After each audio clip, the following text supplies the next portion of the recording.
I'm Teresa Beamken, CEO of National Speakers Bureau Canada and Global Speakers Agency. We're one of the original speakers bureaus in North America, and we envision a world where the sharing of ideas inspires action to make the world a better place through bringing expert speakers and thought leaders to your conferences and events, whether they are in person, online, or hybrid, as many are these days.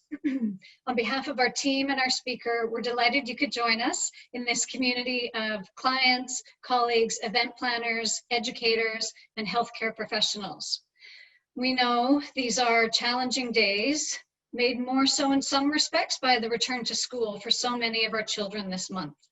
When Dr. Samantha Nutt offered the opportunity to provide a public health perspective for our clients and colleagues, we jumped at the chance to provide this session for you as you engage in your back to school plans.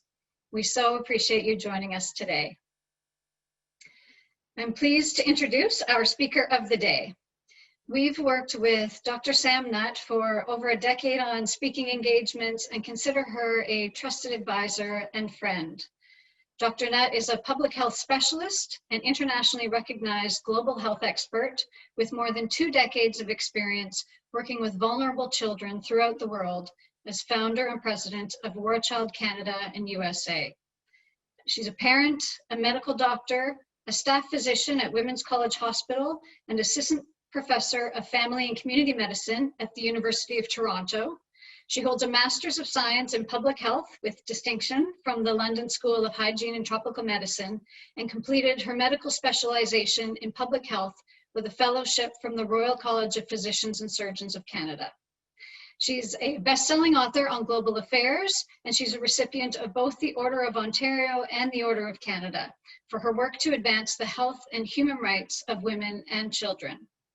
Feel free to use your reactions emoji to welcome Dr. Sam Nutt to provide us a back-to-school public health primer. Welcome, Sam. Thank you so much, Teresa. And Lynn, thank you for pulling this together. I have been truly honored to be represented by the National Speakers Bureau for many, many years now, and want to thank you for amplifying my message, certainly around international health and development work that I've been engaged in for the last 20 years. Today's going to be something a little different for me, not different in the sense of what I do. I've been doing public health work since I graduated from my residency program more than 20 years ago now. And most of what I do internationally is really about public health and prevention of poor health outcomes. But today I really want to talk about getting kids back to school and some of the concerns that have been expressed around kids in schools and the likelihood of COVID transmission, because I think that there's been a lot of competing information. I wouldn't say so much misinformation, but sometimes it's hard to make sense of the science. And so I reached out to Teresa and Lynn, as many friends and family members and even patients of mine were asking for a public health perspective on this and a summary of the latest evidence so that they could take informed decisions for themselves, their children, and their families. And so with that in mind, I created this presentation. This is a situation, understandably, we have all been paying very close attention to, but as a public health and primary care physician, it's something that I've been watching very closely even since late December. I'm also in the position where my other half is a public health specialist too. So our household, there's been a lot of debate and discussion around COVID and the evidence that we have so far and what we can anticipate in the future. So welcome all of you. I'm so delighted to be here. Don't worry about taking notes or anything along those lines, because everything that we're discussing today and the slide presentation will be available afterwards to the National Speakers Bureau. So I'm going to try and share my screen here so that you can follow along. And just bear with me if you don't mind while I start from the beginning here. There we go. So Teresa's already introduced me. I included in my list of qualifications that I'm also a bad athlete. I put that out there for those of you who are based in Toronto and who may have had the misfortune of seeing me out. I've taken up, I run, and so I've been out running since COVID started, and if you've seen me doing that, I sincerely apologize. So today I wanted to, the focus really is on schools and educators, but I hope that the information that's being imparted will be useful to some of you who may also run businesses, for example, or are parents who are just trying to make the right decisions for your family. it's certainly the case that returning to school has never been more important than it is right now. The kids have been out of school, as we know, really formally since March, and most of the evidence from around the world shows that the longer the children are out of formal education, the greater the likelihood is that they will have ongoing deficits and will have a harder time catching up. So it is really critically important that we get kids back into school and back into formal structured learning. Having said that, we know that the fall term is going to be a period of tremendous uncertainty. And this has been true about COVID since the very beginning. What we think we know today will inevitably become what we wish we had known tomorrow. The evidence is changing all the time. And of course, we're changing our public health strategies as that evidence changes. So it's not that we're shifting direction so much as becoming educated as things progress around what we know about this particular virus and how it manifests itself. Having said that as well, change will be constant as this disease and the trends shift throughout the world. And I think it's really important for us to acknowledge that it's okay as we head back to school to feel nervous about that. And certainly if you are an educator, it is even more okay to talk about it and to talk about it with your students. This is a period of anxiety and uncertainty. And as I've said to many educators that I've spoken with, it can feel now that you're crossing over that threshold where suddenly what you're doing is moving back into school, and you know you're doing it for the greater good and you want to be there for the children, but at the same time it also comes with certain risks to you personally, and it's understandable if you feel nervous about that and uncertain. And so it reminded me of this. I don't know if you've seen this Larson cartoon, but it did remind me of poor Larry, who has been sacrificed for the greater good and doesn't feel as if he has much control over it. But we really are in some uncharted waters, and so it's important to continue to check in with ourselves, and if you are a teacher, with your students and your peers, to make sure that everyone is feeling comfortable and heard and respected. So a brief overview of where we are right now with COVID-19 in the world. So I thought I would start with some international statistics and information, and then put Canada in context. So to begin with, we get a lot of information here in Canada about what's going on in the United States, and that's because of their tremendous surge in cases. But right now, actually, the United States is trending overall in the right direction. So they have seen, and I'm going to show you some charts afterwards, but they have seen a fairly consistent decline in the number of active cases, particularly over the past few weeks, now at about 93 per million cases per day. To give you a point of comparison, the UK and Germany have been averaging roughly 15 per million new cases per day. Having said that, the UK is starting to experience a slight resurgence, but roughly that is where they have been sitting. They have seen recent increases in parts of Europe, most notably in France and in Spain. There are some important trends to take note of there, though. Spain in particular, when they reopened many aspects, most aspects of their economy, including things like nightclubs and bars and restaurants. And the increase in cases that they're seeing right now is being largely driven by younger demographics. In fact, the average age of cases that they're seeing right now in Spain is about 36 years of age. The good news on this front, though, is that hospitalizations and case fatality rates, so death rates from COVID, have continued to either stabilize or decline despite the increase in those cases. Worldwide, children account for less than 10% of detected infections, usually less than 5% of detected infections.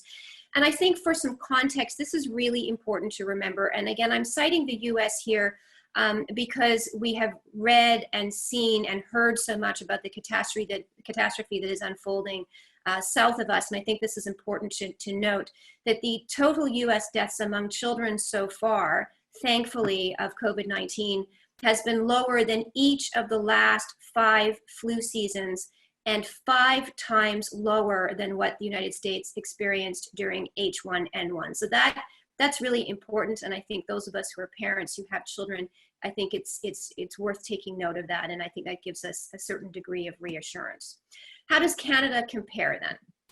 Well, we have been averaging about 10 cases per million Canadians. 7.5% of those cases are in children under the age of 19. We have not had, thankfully, any confirmed deaths as a result of COVID among children in Canada. Erroneously, there was a report of a child who unfortunately passed away who was COVID positive, but a correction was subsequently issued by Public Health here in Canada, indicating that in fact that child did not die as a result of COVID, or is not believed to have passed away as a result of COVID. So fortunately, we have not experienced any child deaths in this country. We have very low case numbers despite the more recent increases. Overall, we have very low case numbers in Ontario and in Toronto, for those of you who are Toronto based, which has been one of the hotbeds in Canada.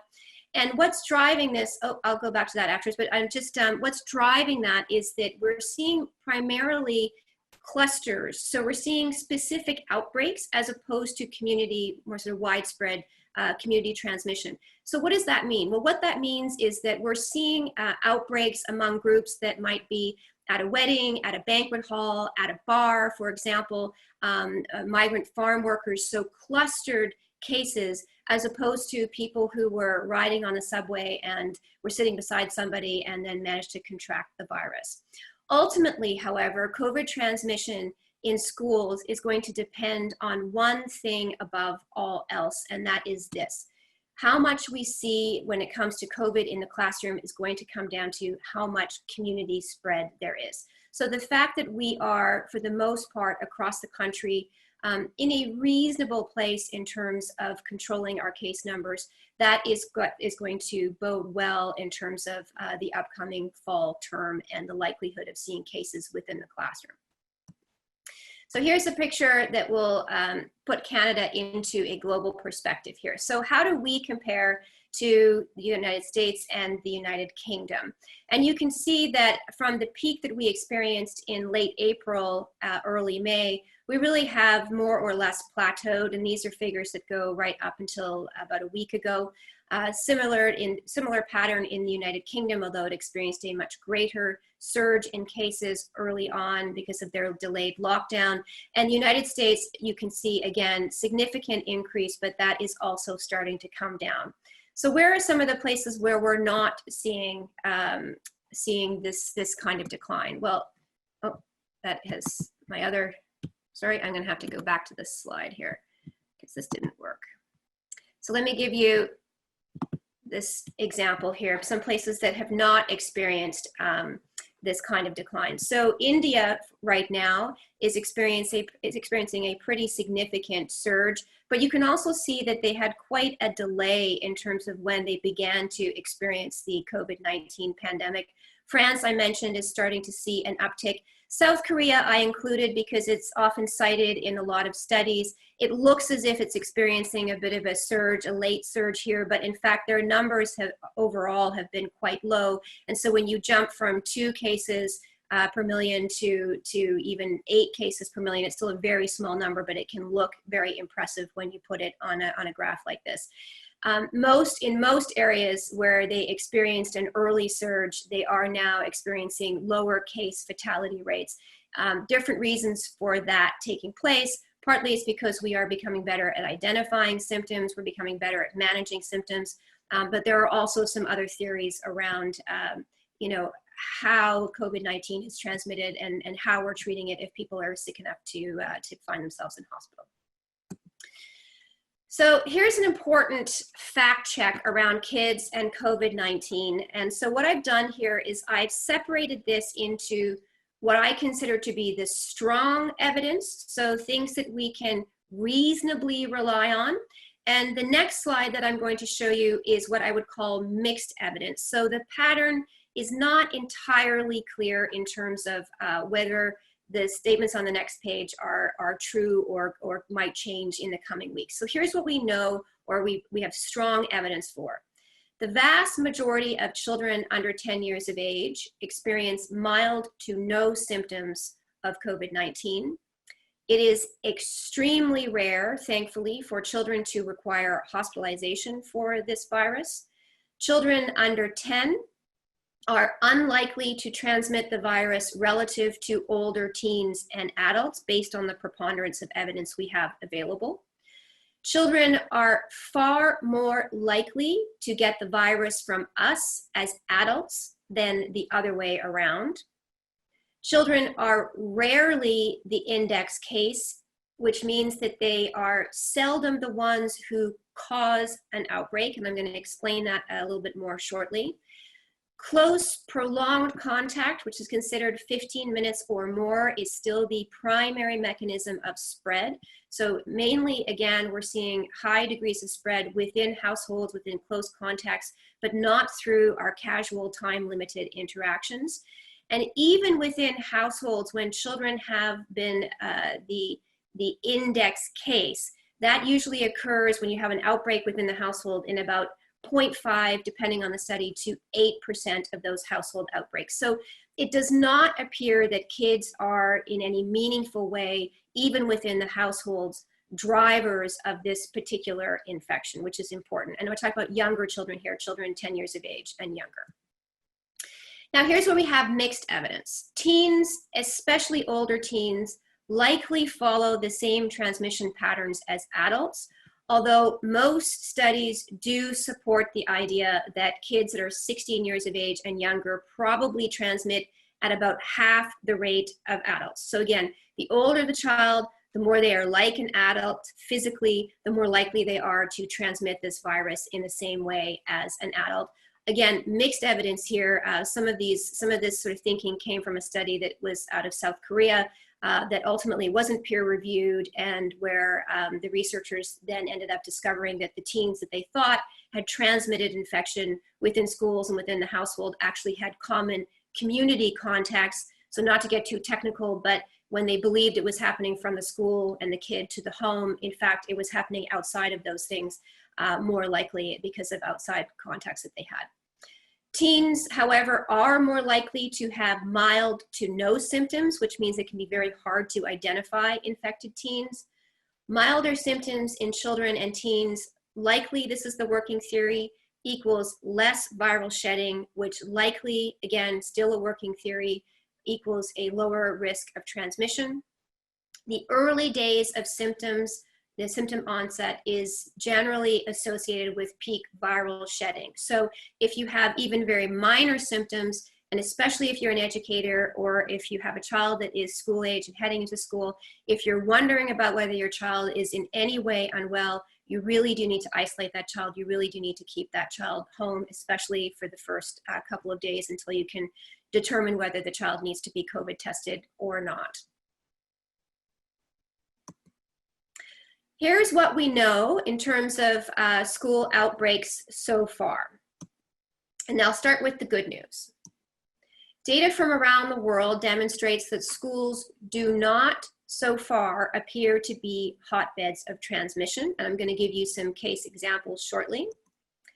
When cases have occurred in schools, secondary transmission within those schools has been low. And I'm going to talk about some exceptions. So what does that mean? It means that when children who have gone to school have been identified as COVID positive, the rate of transmission from that child within the classroom or to teachers, for example, it does not seem to be occurring with great frequency, which is good news. School reopenings in Europe were not on their own associated with a jump in community infection rates. Severe illnesses and fatalities in teachers who are at higher risk of developing severe COVID symptoms than students. However, severe illness fatalities in teachers stemming from school outbreaks have been overall throughout the world, thankfully, extremely rare. Now, here's the other news. I'm not going to call it the bad news, but just news that we are less certain of. So certainly there have been school outbreaks, and there are lessons to take away from that. I'm going to talk about those right afterwards. There is no doubt that Ontario schools and schools right across this country will experience cases among teachers and students, and so we have to be prepared. Symptoms of COVID-19 infection in children and teens can be very challenging to identify, so knowing if a child is unwell and should be isolated or should be sent home or should be kept home, can be tricky even for healthcare professionals. So for educators and parents, it's even more complicated. I'm sure many of you know the full range of symptoms of COVID-19, but in kids, because it can be so mild, it can be minor congestion, a low-grade fever, a cough, a headache, for example, fatigue, loss of sense of smell, even just GI upset in children has been on its own associated with the presence of COVID-19 infection.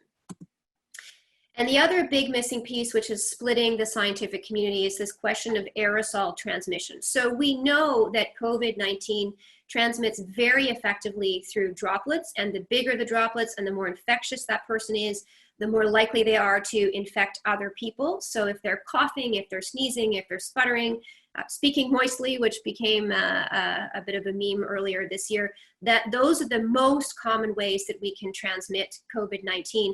But the question of aerosol transmission, think of it as, say you walk into a room and somebody in the back corner is vaping, and you might smell that they're vaping, but the closer you get to that cloud, that vape plume, the smell is stronger, you're breathing it in, you can even see sometimes the cloud around that person.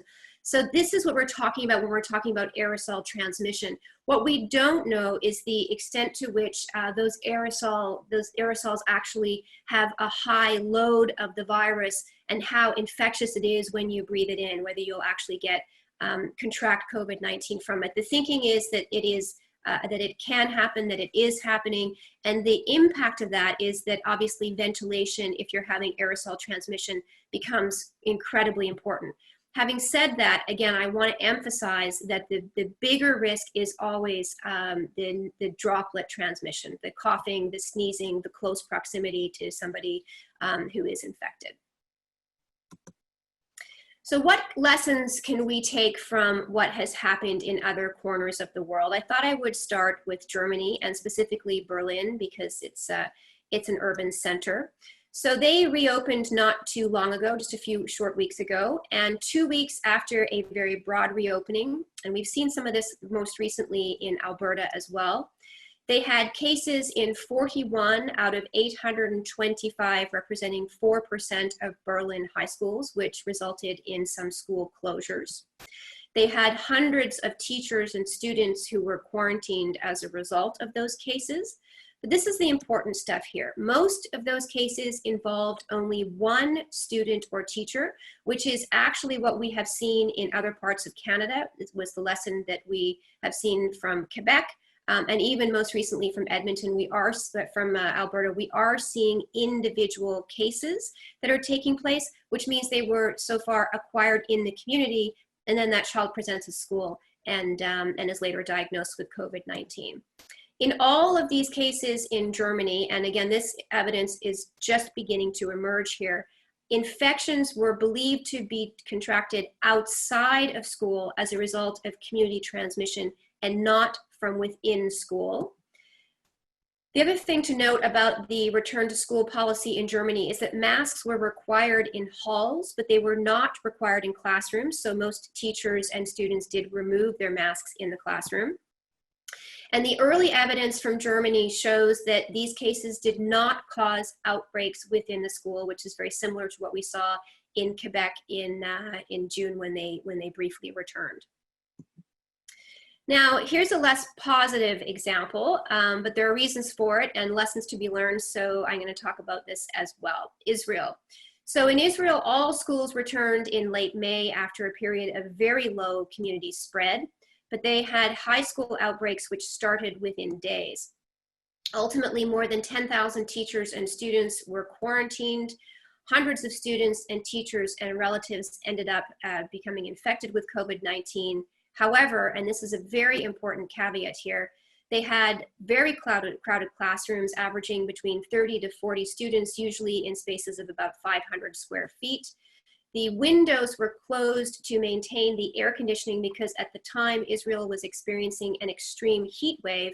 And because of the heat wave, so it was sort of a double whammy here, the government decided that it was too difficult for people to breathe in the high temperatures and with the masks. And so they shifted their policy to drop the mask requirement for students and teachers. So two things were happening at once. They had very little ventilation, they had a lot of overcrowding, they had no mask requirement, and then they ended up with this fairly significant outbreak.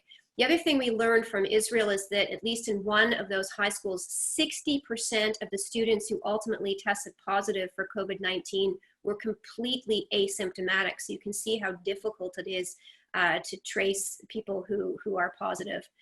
And it's not known in the end here, and this is also a very important caveat, how much of this spread was driven from within the schools versus other things that were taking place. So were kids getting it from other kids on the school bus, in the synagogue, at family gatherings, and other parts, other sort of community activities, and you had many kids that were in the classroom who were positive, but not because they gave it to each other, because they got it elsewhere from other things that they were doing. Now, perhaps the best and I think most rigorous example, global example that we have comes from the United Kingdom, and this is really just very, very new information. In fact, this study is from Public Health England and is about to be published in the Lancet. I don't think it's been published yet, but it's anticipated sort of any day now, but it's already been peer reviewed. So they had a limited reopening for 2 months starting June the 1st that went all the way up until the end of July, that involved 1 million children in daycares, primary and secondary school. The priority was daycare and primary school. In secondary school, the kids who returned were mostly the kids who were facing their middle year and their final exams. So they didn't have the full complement of high school students, but they did have a number of high schools that returned and were open. They had some infection control practices in place. So they tried as much as possible to have distancing within the classroom, enforced hand washing, reduced class sizes, but masks were not a requirement. Out of all of those 1 million children, they had 70 children and 128 staff who ultimately tested positive for COVID within those 2 months. 67 of those were isolated cases, which means they did not come from within the school environment. They did, however, have 30 school-related outbreaks and daycare-related outbreaks at a rate that equaled the outbreak rate in the community. So it was 0.51 per 100,000 people. And this is, I think, the most significant part here. So the rate of outbreaks from those 1 million children going back for 2 months, they had, and remember, the UK back then had significantly higher levels of community transmission than what we have here in Canada. But they had roughly 0.5 outbreaks per 1,000 nurseries. They had 4.8 outbreaks per 1,000 primary schools, and they had 1.6 outbreaks per 1,000 secondary schools. Some of you might wonder, with the evidence around teenagers, why it is that high schools appear to be less affected than the primary schools.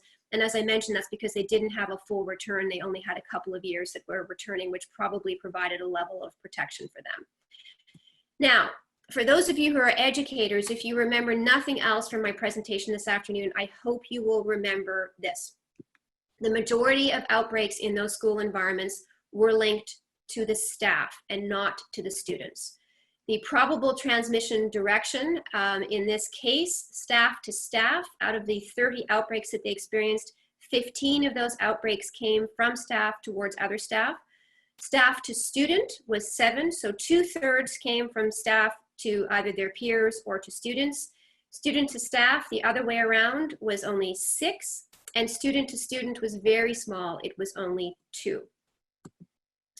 So what can we learn from this for Canada in terms of the best practices that exist throughout the world? Containing our contacts and exposures through smaller class sizes and student cohorting is incredibly important. And of those two, I would say that student cohorting is the most important, because if you know who the kids are in regular contact with, if there is a case in the school and you can contact trace and isolate, then it will prevent that from going further outside of that particular classroom and reduce the likelihood that school will have to be shut down. Physical distancing, 2 meters, which we're all very used to now wherever possible. Staggered schedules and breaks to avoid crowding and mixing. Being vigilant about screening, both for teachers and students, and exclude very quickly if anyone has any symptoms consistent with COVID-19. Ventilation does matter. Windows open while the weather will allow for it wherever possible. Regular hand washing and sanitizing is important. It's also important because it helps prevent other infections from taking place, which can mimic the symptoms of COVID-19. And so if the kids are regularly washing their hands, hopefully that will reduce other infectious diseases as well. Surface transmission, which is what we call in public health fomite transmission. As it turns out now, the WHO and others, the CDC, we're not finding that that is a major source of transmission. So even though regular cleaning is important, I think for educators and for parents as well, it's important, it's helpful to remember that we don't need to be too anxious about this. You know, if a child passes another child a pen, or if they're playing with the same blocks and they weren't wiped down in between, we aren't seeing a lot of transmission that's coming from fomites. And so we should be prudent, but we don't need to lose our minds over it. And I think that that's helpful for people to know and keep in mind. Moving classes outdoors as much as possible. Masks work, and I'm going to talk about that in a second. And again, evidence shows that staff transmission is likely the greater risk while at school. So what I've said to educators pretty consistently is, don't just think about the classroom, think about the staff room, because that is where you are more likely to contract COVID-19 is from one of your peers. And it's also important for schools to be limiting the number of visitors and guests and volunteers and family members on site, because that just increases the number of potential contacts and exposures, which for those of us who are parents, there's some good news in that. That means that this year the parent-teacher conferences should be, well, if not outright canceled, then at least just virtual.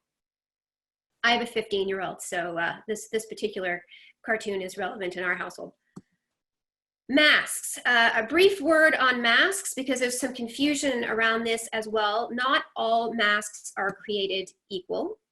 And here's the most important thing to remember. A cloth mask is good. If you are wearing a cloth mask and you cough or you sneeze, you are going to hopefully have some of those droplets absorbed by that mask, and that will protect people around you. However, cloth masks do very little to protect you from other people's droplet transmissions, and that's what the evidence shows us.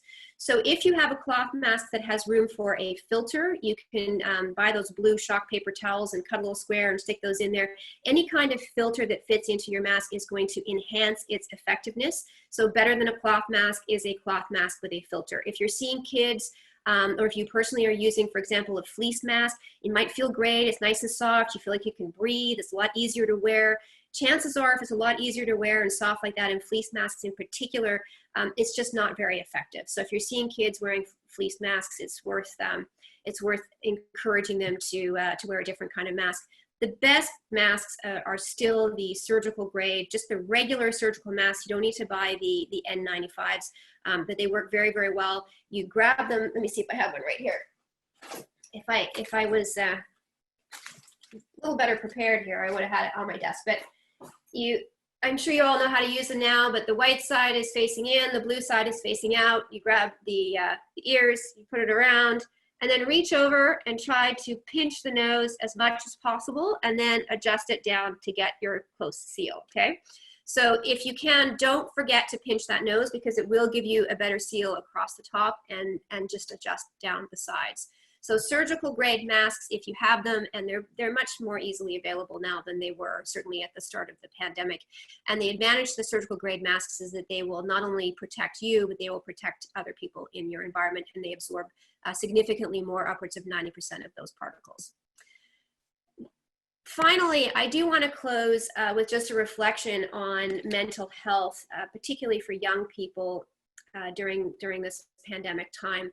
We are seeing, and as a physician and primary care practitioner, I can tell you that we are seeing a lot more mental illness and mental distress among teens, especially depression, anxiety, stress, sleeplessness. And so if you are an educator or if you are a parent, it is important to continue to check in with your child and ask them how they're doing, and to make sure that they have the supports that they need. So it is reasonable to expect, as kids go back into the classroom, that they will have a degree of low mood and anxiety about that experience, about what this experience is going to become. Remember that students, this is really for educators, but parents too, remember that students have been out of the formal school setting for more than 5 months, and it's going to take them some time to adjust and to get back into the swing of things, which means we can expect increased academic and behavioral challenges, especially around things like focus, self-regulation, organization, in some cases, substance use and abuse. For educators, I know many of you have been out of the classroom for a while, and for parents, but if you've forgotten what that looks like, a lack of focus, I thought that I would just provide you with a brief refresher there. And then finally, regular check-ins with your child are critical. And during all of this, it's important for us to look after ourselves and one another too. Everyone has a different risk profile. Some people will have multi-generational families living under one roof and will obviously have different levels of concerns. Some of us have our own health issues that we're dealing with and health risks. So it's important to be patient and supportive of one another in the school, in the workplace, because what might make sense and be reasonable for me may be completely different for what makes sense and is reasonable for one of my peers or one of my colleagues. So we all need to be making decisions that work for us and work for our families, and supporting one another through that. Thank you very much.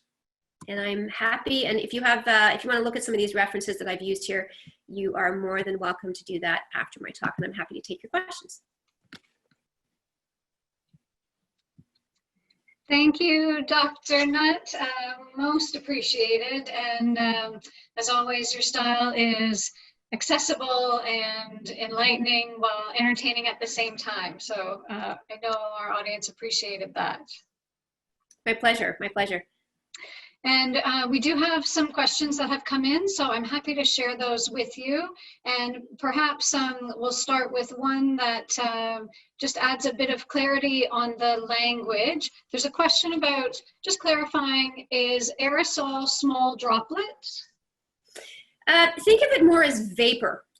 So it can linger in the air, but it's not heavy enough to actually immediately sink to the ground. I mean, really the best metaphor, which I've already used, is to think of it as vapor in the air, like somebody who's vaping. It's very, very small, microscopic kind of droplets that have the capacity to linger in the air. And of course, the concern then is that it can get into ventilation systems and then reappear somewhere else, or move through a hallway, for example. But again, the behavior of COVID-19 is such that we do think that there is a kind of dose response, that you have to get a certain amount of it in order to get sick with it. And a good example of this is that the people who ultimately have become extremely sick with this, requiring hospitalization, have been some of our frontline healthcare workers. So it's doctors and nursing staff and support workers who are right up in someone's face, who are intubating, who are extubating, who are being covered in these kinds of droplets. They're getting them into their nasal passages and into their lungs, and they're ultimately becoming very, very sick. Whereas, you might compare that to, say, somebody who contracted it from someone who was at a bar and they were, a few feet away, and then they went home and they end up being positive for COVID-19 but didn't get quite as sick. So that's what we think the mechanism of action is. But obviously with aerosol transmission, the presence of COVID-19 in the air is and again, this is why splitting the scientific community is quite a concerning development. And so we do want to err on the side of caution and really try to make sure that we have as much ventilation, open air spaces as possible. Thank you for clarifying that.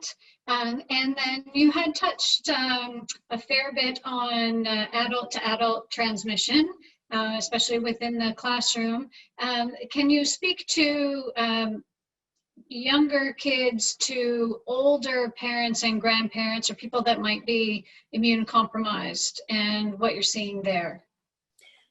Again, we have to go back to what the evidence tells us. So what the evidence tells us is that very young children under the age of 10, do not appear to be the index case within a household. So if a child contracts COVID-19 at school, which again, so far what we're seeing is that the likelihood of that child contracting it at school versus within the community, within the household, it is still not that common an occurrence. It tends to be the kid gets it from home. So what's more likely, if you have an immunocompromised individual within the household, you have to be more concerned about the other adults in that household and their particular behaviors in terms of the risk of COVID-19 transmission to that vulnerable person, as opposed to your child going to school. Having said that, is it theoretically possible? Yes, it is theoretically possible. And some of those studies demonstrate, again, that up to 8% of household outbreaks were as a result of the child being the index case. So just be very, very cautious. And as we enter into the back to school period, I would say, and my mother lives with us and she's in her 70s, what we're going to try to do is ensure that she's, as much as possible, she's got her own space, that we're just being mindful of my son washing his hands when he comes home, all of us washing our hands, and making sure that you know, we're trying to keep the space as open and ventilated as possible. So again, we all have to make choices that work for us and that work for our families. But most of the evidence shows that young children are not effective transmitters. Thank you. And would you say that response also relates to a question around, I guess, the catch-22 of classroom spread versus community spread? Does COVID in the classroom exacerbate community spread? Not that we're seeing so far. And again, I gave the examples from Europe. So in other parts of the world where schools have reopened, they have not seen a surge in community transmission. I gave you a few examples, Germany being one, United Kingdom being another, but there are other examples. So in the Netherlands, in Taiwan, in Finland, in Denmark, schools went back. In Sweden, schools continued the entire time, and they did see an initial surge, but then it has since plateaued and they've just continued on. But in all of those other locations that I mentioned, they did not see an increase in community spread that was being driven by the school environment. What's more likely is that because lockdowns were being eased, people were getting back into life, going back to bars, going back to restaurants, going to nightclubs, changing their behaviors, enjoying their summers, and the community rates went up, and so you would see a subsequent increase in the rates of transmission the number of cases within schools. Got it. Thank you. There's a group of questions related to mask wearing, and so thank you for addressing that off the top. Questions around how long can you safely use and reuse a mask and or a surgical mask? I know there's discussion about children having more than one mask at school. Can you touch on that? And there is no magic number, to be honest. It kind of depends on what you're doing while you're wearing your mask. If your kid is wearing a mask and is in gym class and is sweating and hot and and it's getting all moist and wet and sticky, then that mask is probably not going to be very effective for very long. On the other hand, if your child is, or you are wearing a mask and you're just sitting at your desk or you're taking notes in class, it's probably going to be okay. If you're coughing and sputtering into that mask, you might want to change. If you've got really bad allergies and your nose is draining, you might want to change it more frequently. There aren't hard and fast rules here. We have to use good judgment. A cloth mask, certainly I would be washing that. I would have more than one. I'd be washing that every day. I'd be changing the filter every day. Usually if you're wearing a surgical mask for more than 6 or 7 hours, the fibers, unfortunately the fibers do degrade, and you can kind of tell they get this sort of soft, fuzzy look to them. You really, you can't change your mask too often. So I understand there are financial reasons why you might want to recycle and repurpose your masks. But if you're in an environment, especially where you can't physically distance, where you're more worried about it, then you might want to make sure you're picking up one of your fresh masks and using it. Thank you. Thanks. And thank you for the demonstration of the proper way to put on one of the surgical masks. There's appreciation in the comments about that, so thank you. No problem. Mostly what you want to do is you want to avoid touching the central breathing area. As much as you can avoid touching that, the better. Thank you. Can you touch on when your child gets sick at school and how you should address that? The specific question is, a lot of Ontario school boards are requiring students who fall ill to get a return to school note from their primary care provider. Is that going to overwhelm our physicians, or how can we streamline that process? It depends on your jurisdiction. From what I understand, most provinces are not requiring that you get a return to school note from your doctor, and that's important because you don't want to. If your child, first of all, if your child wasn't sick with COVID, the last thing you want to do is take your child into the doctor's office and potentially expose them to something else, right? So a return to school note should not be required in most instances, unless, of course, the child tested positive with COVID-19, in which case you should deal with the COVID testing center, ensure that they have given you the all clear, and they usually do provide you with a piece of paper saying that you're all clear to return, either because you've tested negative or because you've not had any symptoms or fever for more than 72 hours. So again, you need to just deal with, the standards are kind of different right across the country. You need to deal with your COVID testing center. Public health will have different requirements, but if a school is calling you because your child has symptoms that are consistent with COVID-19, they will have isolated your child. You should pick your child up. If you're worried about other family members who might get sick, you do want to isolate that child as much as possible, or assign one primary care giver to be the main point of contact so that that person can reduce transmission to other members of the household. And then either, you have to make a determination, contact your primary care provider to determine whether you should go immediately for testing for COVID-19, or whether it's a milder symptom like a headache, and your child usually gets headaches and the school sent them home for that reason, and you might want to wait until the next morning or a couple of days later to see whether you should return to school or go and get tested. Thank you. Thanks for the layers of that response. And in terms of distancing at school, so there's a question, some schools have actually implemented a 1 meter distance now, not 2. Do you feel this significantly increases the risk? To be honest with you, and there are some places that have done this. Look, some of the science isn't hard and fast on this, right? And if you've ever seen, there's a very famous image of somebody who sneezes and the droplets can go as far as a football field, right? So again, it comes down to proximity. Proximity can lead to a higher dose if the person is COVID-19 positive. So the further away you are, and especially if you're outside, the safer you are. So if you're 1 meter but you're outside, I wouldn't be worried about it. If you're 1 meter or less and you're inside, then again, if they're very, very young children, I would be less concerned. If they're older teens and at higher risk, then I would be more concerned, and I would certainly recommend, if you're certainly less than 2 meters, that you mask. Thank you. And a question about contagion. How early on are you considered contagious? Well, this is, again, there's a lot of dispute in the scientific community around this. We do know that there is a lot of asymptomatic spread, and that can be for a couple of days, or what we call pre-symptomatic spread, a couple of days before the person shows symptoms. But I go back to that slide I showed you on that high school in Israel. 60% of those kids totally asymptomatic. So the question of when you're shedding, the reality is that some people can have no symptoms and still be shedding the virus, whereas other people will not be hitting that sort of peak shedding time until a couple of days into their symptoms.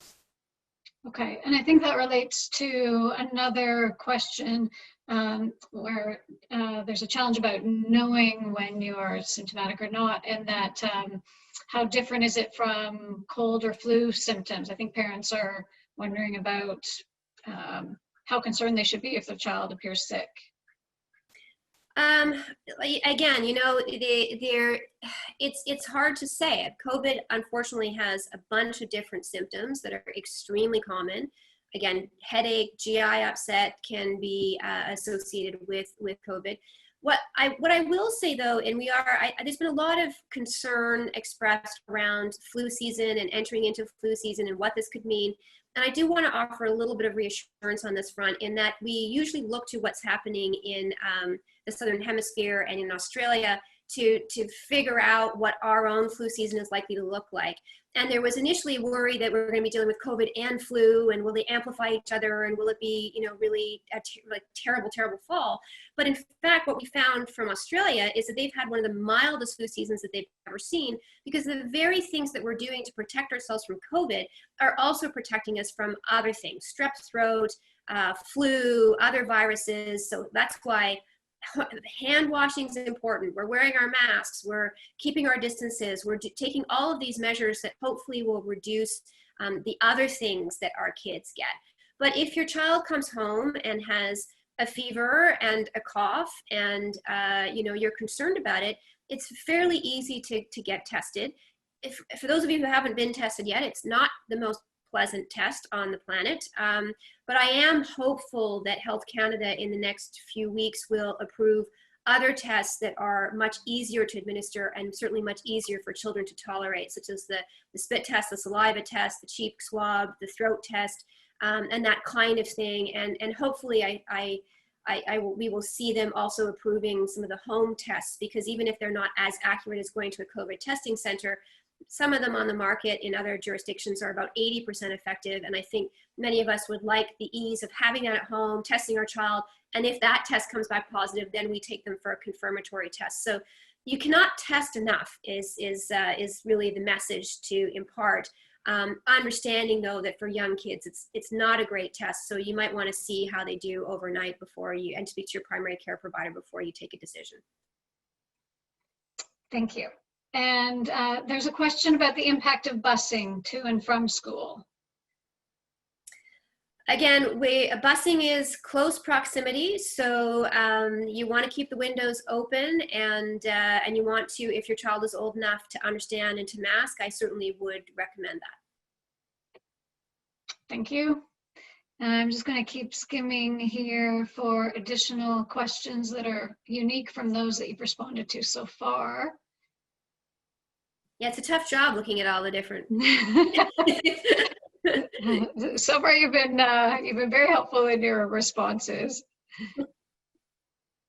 Can you speak to if one child, an elementary age student, has a runny nose or is appearing to be sick, and then their sibling in the same household is asymptomatic? What are your thoughts about whether both should still go to school or not?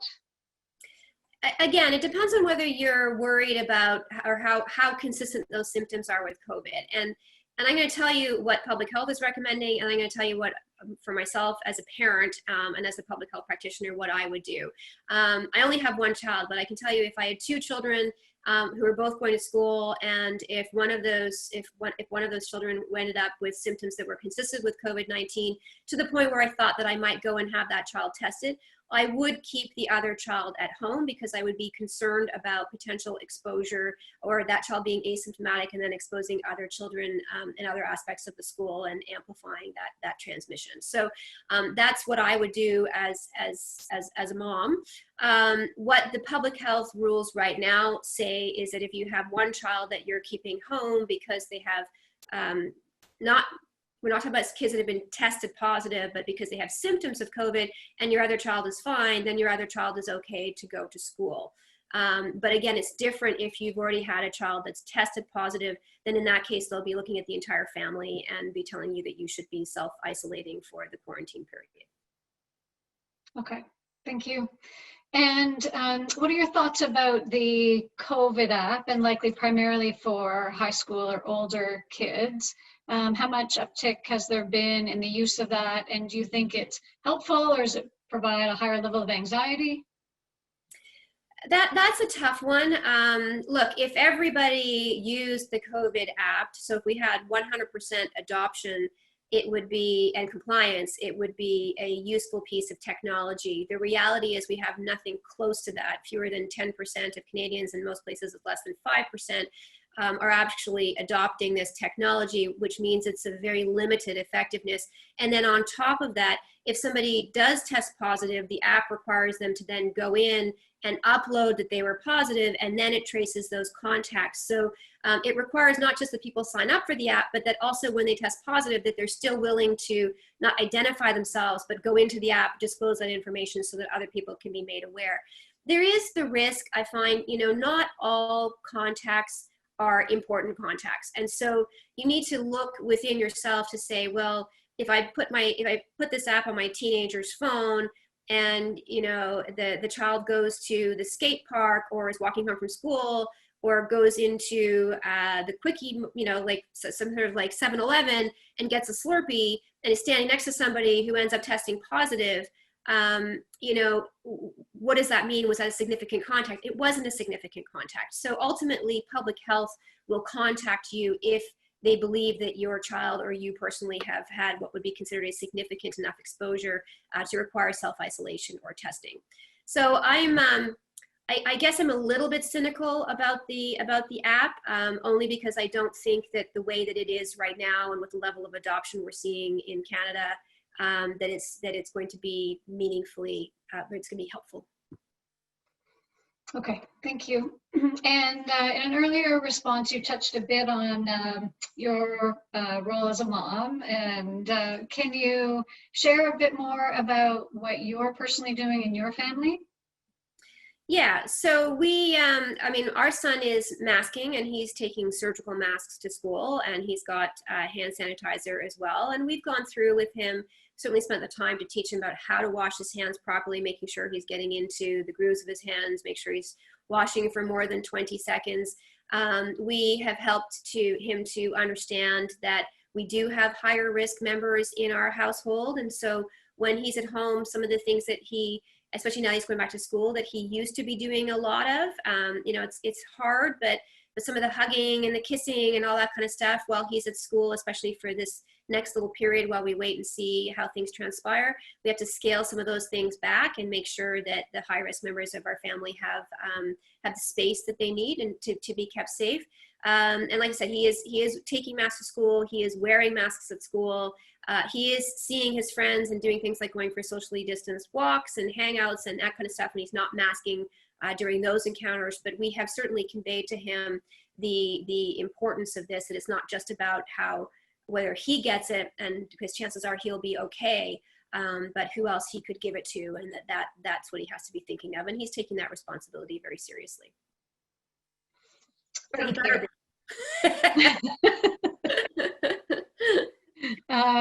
We are pretty much at our time, and on behalf of everyone watching, I want to thank you for sharing both from a personal perspective as well as from your professional experience and putting it all into context as things relate to each particular country and what you're seeing, and managing some of our expectations that we are all still learning. And it seems the best thing that we can do is do our part based on what we're learning from people like you. So thank you. My pleasure. And thank you. Do you have any last words for us, or anything that you want to re-emphasize while you have the chance? No, just thank you. I'm really grateful to all of you for tuning in today, and thank you to Teresa and Lynn at the National Speakers Bureau for giving me this opportunity to present to you. I know it's a scary time. This has been dragging on, and it's hard to see the light at the end of the tunnel, but I genuinely believe that kids do need to get back to school. It won't be perfect. There are things that I wish we were certainly doing differently here in Ontario, in particular, to ensure that children and teachers remain safe at school. At the same time, I think we are fortunate that our community transmission is still relatively low, and we do have the right infrastructure in place to support kids and support the teachers. And again, for those of you who are educators, I just want to say thank you. I know it's a tough, scary time, but the kids need you and our communities need you. And we all really sincerely appreciate what you're doing for this next generation of Canadians. So thank you so much, and stay safe. And remember that the staff room is as much of a problem or much of a potential issue in terms of transmission as the classroom. So be vigilant all the time. And while it's nice to hang out with your peers and take your mask off and grab a quick coffee in the staff room, just remember that is more likely where you will get exposed than even in the classroom. So make the right kinds of choices around that. Thank you very much. Thank you. Yes, and from all of us, thank you to all of the educators and everyone involved in the school and healthcare system, trying to keep our kids and our families safe. We again appreciate you taking the time with us today, Sam, and being available to answer questions live. There's been some questions about if we are making this available post-event, and we will make the recording and or portions of it available as soon as we're able to get that uploaded. So we will be sharing that with everyone who has registered. And going forward into the future, if Dr. Nutt is someone that you think can help your school board or your organization, as we know, the data and information is constantly changing, it's updated, we'd be happy to help you bring Dr. Nutt directly into your organization to provide insights there. Thank you again for joining us with National Speakers Bureau, Global Speakers Agency, and Dr. Samantha Nutt. Have a great afternoon. Thanks, everyone.